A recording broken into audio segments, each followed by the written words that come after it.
দুনিয়া কিচ্ছু না। দুনিয়া একটা হচ্ছে মোহ, যেটা আমাদেরকে সুন্দরভাবে ফুটিয়ে তোলে। এই মোহর ভিতরে আমরা পড়ে আছি। আপনাকে একটা উদাহরণ দিই। ছোট্ট একটা গাছের বীজ আপনি লাগাইছেন। সেই বীজটা লাগার পরে চারা দিল, আস্তে আস্তে গাছটা বড় হতে লাগলো। হতে হতে 2 মাস, 3 মাস, 1 বছর, 3 বছর পর 10 বছর, এরকম হতে হতে গাছটা একসময় অনেক বড় হয়। একসময় দেখবেন এই গাছটা যখন মানুষের প্রয়োজন হয় তখন গাছটাকে কেটে ফেলে, বা মানুষের প্রয়োজন নাও হতে পারে, গাছটা এমনিতে পড়ে যায়। তুফান বা বৃষ্টি, ঝড়, জলাশয়, যে কোনোভাবে হোক গাছটা মাটি ধসে বা যে কোনো সিস্টেমে পড়ে যায়। অথবা গাছটা মরে যায়, অথবা আপনারা গাছটাকে কেটে ফেলেন, অথবা গাছটা শুকিয়ে যায়, লাকড়ি ব্যবহার করা হয়। তাহলে একসময় যে গাছটাকে আপনি লাগালেন, বড় হবে, ফল ধরবে, খাবেন, সেই গাছটা একদিন কি দুনিয়া থেকে বিদায় হয়ে যায়। গাছটা আর নাই, একসময় প্রয়োজনে সেটাও শেষ হয়ে যায়।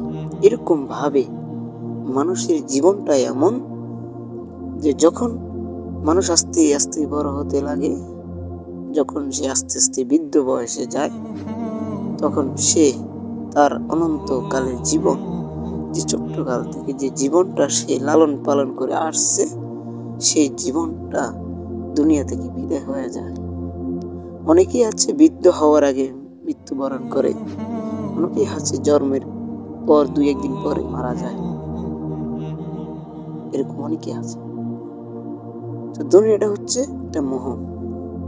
আল্লাহ তাআলা দুনিয়াতে মানুষকে শুধু পাঠিয়েছেন ইবাদত করার জন্য। ওয়া মা খালাকতুল জিন্না ওয়াল ইনসা ইল্লা লিয়াবুদুন। আল্লাহ তাআলা অসংখ্য জিন এবং মানুষকে সৃষ্টি করেছেন শুধুমাত্র আল্লাহ সুবহানাহু ওয়া তাআলার ইবাদত করার জন্য। আল্লাহ তাআলা সূরা মুলক বলেছেন যে আমি মানুষকে সৃষ্টি করেছি মরণ এবং জীবন, যাতে তাদেরকে পরীক্ষা করা হয় কার আমল সবচেয়ে উত্তম। ফামান ইয়ামাল মিসকালা যাররাতিন খায়রান ইয়ারা ওয়া মা ইয়ামাল মিসকালা যাররাতিন শাররান ইয়ারা। ভালো হলো সেটা উপস্থিত করবেন কিয়ামতের ময়দানে, খারাপ হলো আল্লাহ তাআলা উপস্থিত করবেন। যদি সেটা হয় শস্য দানা বা জাররা পরিমাণ, সেটা আল্লাহ তাআলা উপস্থিত করবেন। এই জন্য দুনিয়ার মোহ থেকে আমাদেরকে বের হয়ে আসতে হবে। আমাদের আসল ঠিকানা যেখানে জান্নাত, সেটাকে ফলো করতে হবে। দুনিয়া তুচ্ছ মনে করে সবকিছু ছেড়ে দিয়ে শুধু চিন্তা করতে হবে যে আমাকে বয়স দিছে কয় বছর, 60 থেকে 50 বছর, এর ভিতরে আমি মারা যাব। ওয়াল হায়াতুদ দুনিয়া ইল্লা মাতাউল গুরুর।